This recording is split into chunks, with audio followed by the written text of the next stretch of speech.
बस ये कहकर मीनू चिड़िया बुलबुल के पास गाजर का हलवा लेने चली जाती है। चलो मानो चिड़े जल्दी करो, मुझे घर से बाहर सैर के लिए जाना है। तुम भी मेरे साथ चलो, बहुत मजा आएगा। नहीं नहीं राजू कौवे, ये तुम क्या कह रहे हो? मम्मा मना करके गई हैं कि हमें घर से बाहर बिल्कुल भी नहीं जाना है, तो फिर तुम ये बात क्यों कह रहे हो? देखो मानो चिड़े, मेरी बात मानो, ऐसा मौका बार बार नहीं मिलता है। और देखो तो कितनी तेज बारिशें हो रही हैं। बारिशों में जंगल की सैर करने का मजा ही अलग होता है।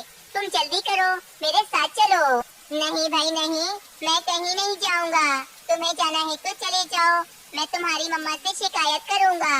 ठीक है तो मत जाओ, लेकिन मैं मीनू आंटी को वो वाली बात बता दूंगा कि कल तुमने कबूतर के बेटे से लड़ाई की थी और तुमने उसे बहुत मारा भी था। नहीं नहीं राजू कौवे, वो वाली बात मम्मा को मत बताना, वरना मेरी अच्छी सी पिटाई होगी। चलो मैं तुम्हारे साथ चलता हूँ। बस फिर राजू कौवा और मानो चिड़ा जंगल की सैर करने तेज बारिश में चले जाते हैं।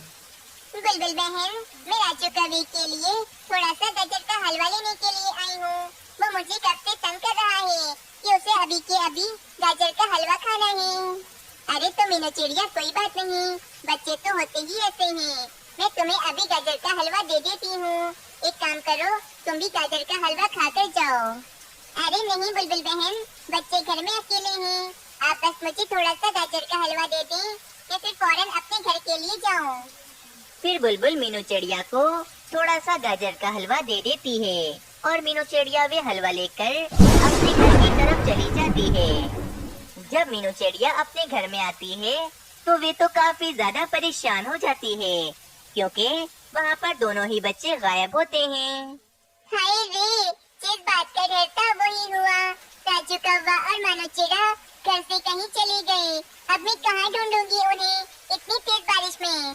रानी कौवी ने ठीक कहा था कि राजू कौवा बहुत ज्यादा ही शैतान है और उसने बाहर जाने का अपना सपना पूरा कर ही लिया। दूसरी तरफ राजू कौवा और मानो चिड़ा तेज बारिश में जंगल की खूब मजे से सैर कर रहे होते हैं। राजू कौवे, ये हम कहाँ आ गए हैं?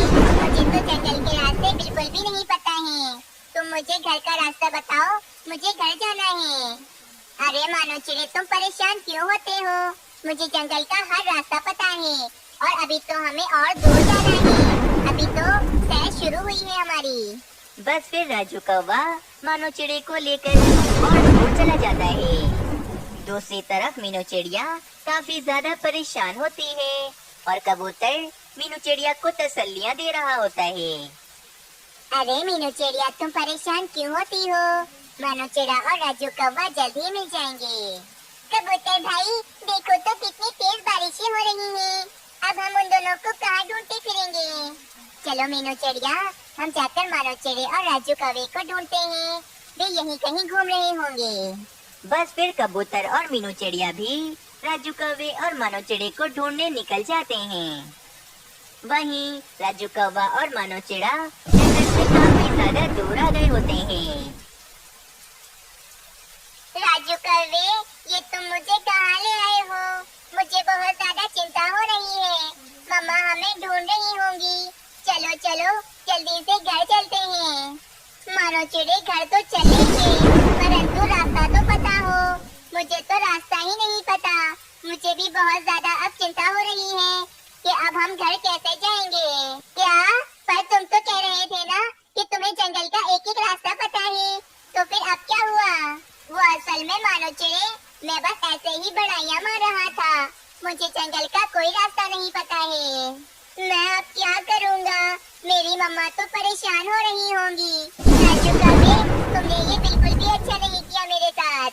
दूसरी तरफ मीनू चिड़िया और कबूतर मानो चिड़े और राजू कौवे को ढूंढ कर काफी ज्यादा परेशान हो गए होते हैं। मीनू चिड़िया, जंगल में हर तरफ अंधेरा हो रहा है, जिस कारण मानो चिड़े और राजू कौवे को ढूंढने में बहुत ज्यादा परेशानी हो रही है। हम कल सुबह मानो चिड़े और राजू कौवे को ढूंढेंगे। पर कबूतर भाई, ना जाने वे दोनों अभी कहाँ होंगे और वे किस हालत में होंगे अभी। मीनू चिड़िया, सब ठीक हो जाएगा, तुम बिल्कुल भी परेशान मत हो। जाओ जाकर अपने घर में आराम करो। बस फिर मीनू चिड़िया और कबूतर अपने अपने घर की तरफ चले जाते हैं। और वहीं मानोचेड़ा और राजू कौवा तेज बारिश और ठंडी की वजह से बेहोश हो जाते हैं। अगली सुबह हो जाती है। मीनू चिड़िया उठ जाती है और काफी ज्यादा परेशान होती है। कबूतर भाई, बस थोड़ी ही देर में कालू कौवा और रानी कौवी भी आते होंगे, और जब मैं उन्हें बताऊंगी कि उनका बेटा गुम गया है, तो वो मुझ पर कितना ज्यादा गुस्सा करेंगे। चलो चलो मीनू चिड़िया, अब सुबह हो गई है और बारिश भी रुक गई है। हम जाकर मानो चिड़े और राजू कौवे को ढूंढते हैं, वे हमें जरूर मिल जाएंगे। बस फिर कबूतर और मीनू चिड़िया वहाँ से जाने ही लगते हैं कि वहाँ पर कालू कौवा और रानी कौवी आ जाते हैं। लो मीनू चिड़िया, हम वापस आ गए हमारे जंगल में। अरे राजू कौवा कहाँ है हमारा? अरे भाई मीनू चिड़िया बताओ, राजू कौवा कहाँ है? मीनू चिड़िया, आप सब कुछ सच सच बता दो, छुपाने का कोई फायदा नहीं है। फिर मीनू चिड़िया कालू कौवे और रानी कौवी को सारी बात बताने लगती है। क्या हमारा राजू कौवा गुम हो गया है? मीनू चिड़िया, मैं तुम्हें नहीं छोड़ूंगा, तुमने ये सब कुछ जानबूझकर किया है। हाँ मीनू चिड़िया, मैं तुम्हें मना भी करके गई थी कि राजू कौवा बहुत ज्यादा शैतान है, तुम उसे घर से बाहर मत जाने देना, लेकिन तुमने मेरी बात नहीं मानी। बस मीनू चिड़िया, मैं कुछ नहीं जानता, मुझे मेरा राजू कौवा वापस चाहिए, वो भी अभी के अभी। अरे भाई कालू कौवे, रानी कौवी, तुम दोनों क्यों परेशान होते हो? राजू कौवा जल्द ही मिल जाएगा। बस फिर थोड़ी ही देर में वहाँ पर उल्लू वेची मानो चिड़े और राजू कौवे को लेकर आ जाते हैं। मीनू चिड़िया, कालू कौवे, तुम दोनों अपने बच्चों का ख्याल क्यों नहीं रखते हो? ये अकेले घर से बाहर घूम रहे हैं। उल्लू वेची, आपको ये दोनों कहाँ मिले? हम तो इन्हें ढूंढ ढूंढ कर परेशान हो गए थे। मीनू चिड़िया, कल रात जब मैं जा रहा था तो मैंने देखा। अरे ये तो मीनू चिड़िया और कालू कौवे का बेटा है, लगता है ये बेहोश हो गए हैं, मुझे फौरन इन्हें लेकर जाना चाहिए। बस फिर मैं उन दोनों को अपने साथ ले गया था। उल्लू वेची, आपका बहुत बहुत शुक्रिया कि आपने दोनों बच्चों की जान बचा ली। मीनू चिड़िया, इस बार तो मैंने जान बचा ली, परंतु आगे से इन दोनों को घर से बाहर बिल्कुल नहीं जाने देना। पापा, इसमें सारी गलती मेरी है, मानो चिड़ा तो मुझे मना कर रहा था, लेकिन मैं ही इसे जिद कर कर ले गया था। देखा कालू कौवे, मैंने कहा था ना तुमसे कि इसमें मेरी कोई गलती नहीं है। मीनू चिड़िया, मुझे माफ कर दो, मैंने बिला वजह तुम्हें कितना बुरा भला कहा। देख लिया राजू कौवे, मैं तुम्हें इसीलिए मना करती थी कि घर के बाहर मत जाओ, तुम्हें अभी रास्तों का कुछ नहीं पता है। बस फिर इस तरह राजू कौवे को अपनी गलती का एहसास हो जाता है और वे सबसे माफी भी मांग लेता है। इस कहानी से हमें ये सीख मिलती है कि हमें हमेशा अपने बड़ों की बात माननी चाहिए, क्योंकि बड़े जो कहते हैं वे हमारे भले के लिए ही कहते हैं। एक जंगल में एक कालू कौवा और इसका परिवार रहता था। एक दिन की बात है, एक दिन रानी कौवी कालू कौवे से कहती है, कालू जी मेरी बात सुनो, बहुत बुरी खबर है, जल्दी मेरी बात सुनो। अरे रानी, क्या हो गया भाई, कोई अच्छी खबर भी सुना दिया करो, हर समय तुम कोई ना कोई बुरी खबर ही सुनाती रहती हो। कालू जी, राजू कौवा बाहर खेल रहा था कि अचानक वहाँ पर बाजू चील आ गई और हमारे बेटे को पकड़ कर ले गई। अब ना जाने वे दुष्ट चील हमारे राजू कौवे के साथ क्या करेगी। तुम जल्दी करो और बाजू चील के घोंसले में जाओ और हमारे राजू कौवे को उस दुष्ट चील से बचा कर ले आओ। कहीं ऐसा ना हो कि वे बाजू चील हमारे राजू कौवे को मारकर खा ले। चलो भाई, तुम अभी भी बैठे मेरी बातें सुन रहे हो, जल्दी चलो, हम दोनों जाते हैं, चलो भाई। अरे अब इस खूंखार चील से मैं अपने राजू कौवे को कैसे बचाऊंगा? रानी तुम यहीं रुको, मैं जाता हूँ और बाजू चील से बात करता हूँ कि वे हमारे बेटे को कोई भी नुकसान ना पहुँचाए। ये कहकर कालू कौवा फौरन बाजू चील के पास चला जाता है। बाजू चील रुक जाओ, मेरे राजू कौवे को मत खाओ, मेरा एक ही इकलौता बेटा है ये। कालू कौवे, मेरा नाम बाजू चील है और मैं अपना शिकार ऐसे ही नहीं छोड़ देती हूँ। तुम यहाँ से चले जाओ, वरना तुम्हारे राजू कौवे के साथ तुम्हें भी मारकर खा जाऊंगी। बाजू चील, मैं तुम्हें दो दो स्वादिष्ट चिड़िया के बच्चे लाकर दे दूंगा। तुम इन्हें खा लेना, लेकिन बस मेरे राजू कौवे को छोड़ दो तुम। दो दो चिड़िया के बच्चों का सुनकर तो बाजू चील के मुंह में पानी आ जाता है और वे कालू कौवे से कहती है, ठीक है कौवे, तुम जल्दी जाओ और जाके दो चिड़िया के बच्चों को लेकर आओ, तभी मैं तुम्हारे राजू कौवे को आजाद करूंगी। फिर कालू कौवा फौरन चिड़िया के दो बच्चों को ढूंढने के लिए निकल जाता है। मैंने बाजू चील को बोल तो दिया कि दो दो चिड़िया के बच्चे लाकर दूंगा, परंतु वो दो दो चिड़िया के बच्चे मैं कहाँ से लाकर दूंगा। तभी कालू कौवे की नजर सामने ही मीनू चिड़िया के दो छोटे छोटे मासूम बच्चों पर पड़ती है। अरे वाह भाई, ये तो मीनू चिड़िया के बच्चे हैं और ये अभी बहुत छोटे हैं। ना तो ये उड़ सकते हैं और ना ही ये ज्यादा आवाजें कर सकते हैं। और सबसे अच्छी बात तो ये है कि इस समय मीनू चिड़िया भी अपने घोंसले में नहीं है, किसी को भी पता नहीं चलेगा।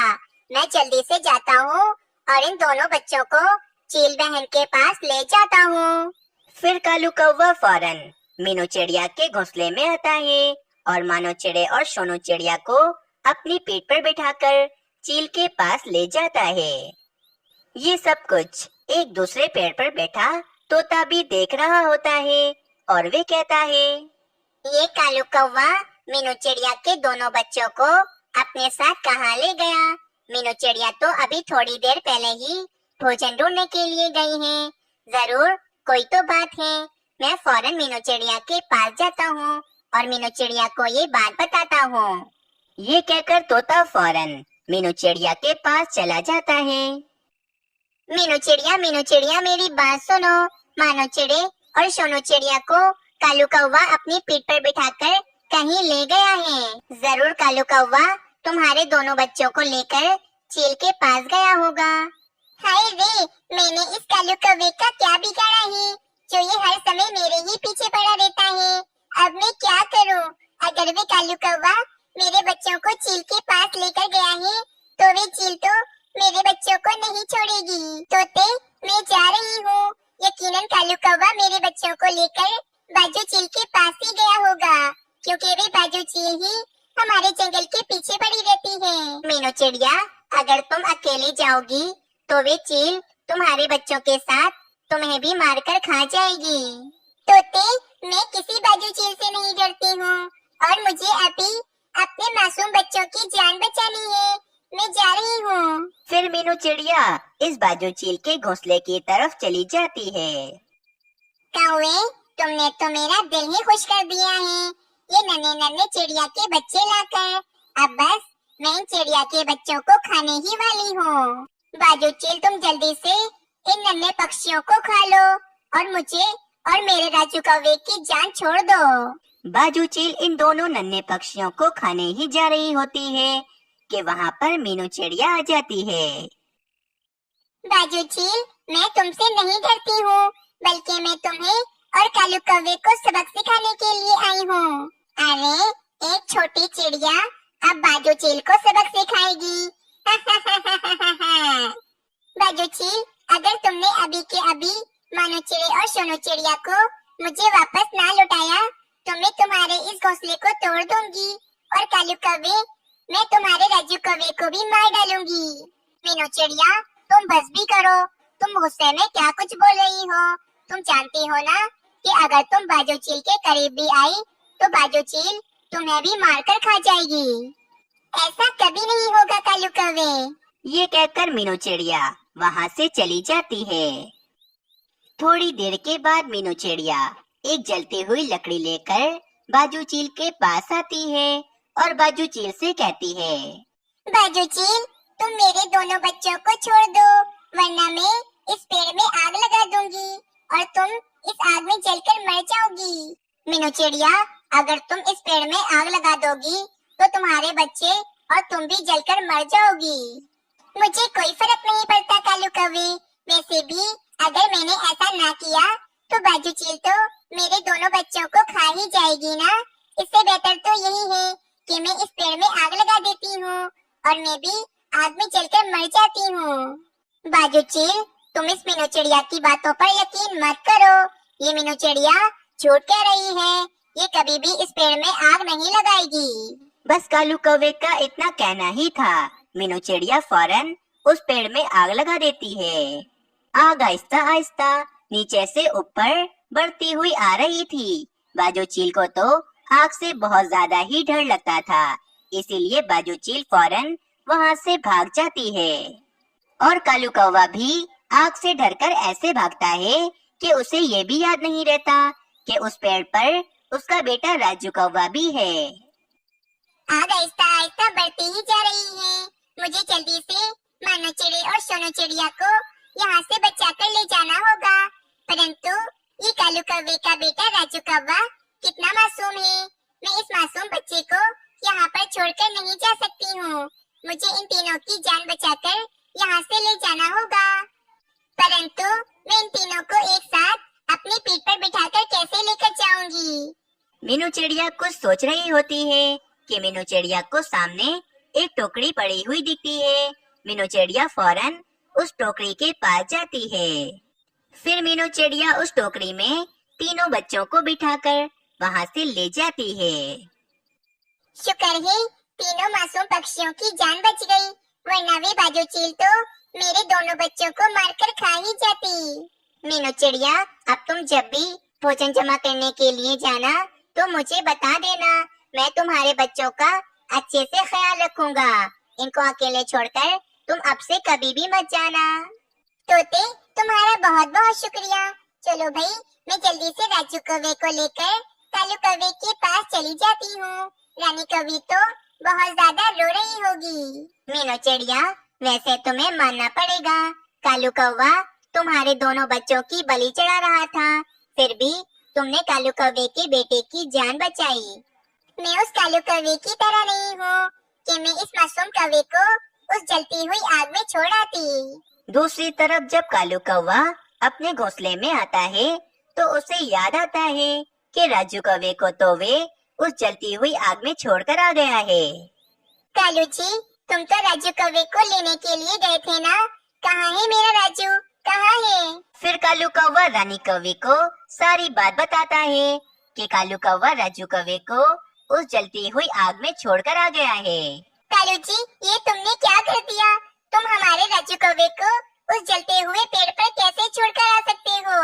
रानी, मैं बहुत ज्यादा डर गया था, इसी कारण मैं राजू कौवे को वहाँ से ले जाना भी भूल गया हूँ। अब तक तो मेरा राजू कौवा उस आग में जलकर मर भी गया होगा। कालू जी, बस बहुत हो गया, आज से मैं तुम्हारे साथ नहीं रहूंगी। मैं जा रही हूँ अपने मायके। नहीं नहीं रानी, अब तो राजू कौवा भी नहीं रहा, और अगर तुम भी मुझे छोड़कर चली गई तो मैं किसके साथ रहूंगा? तुम मुझे छोड़कर नहीं जाओ।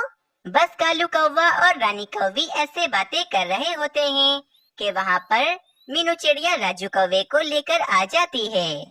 कालू कौवे, तुम खुदगर्ज हो सकते हो, लेकिन मैं तुम्हारी तरह नहीं हूँ। मैंने अपने बच्चों के साथ तुम्हारे राजू कौवे की भी जान बचा ली है। राजू कौवे को देखकर रानी कौवी और कालू कौवा तो बहुत ज्यादा ही खुश हो जाते हैं।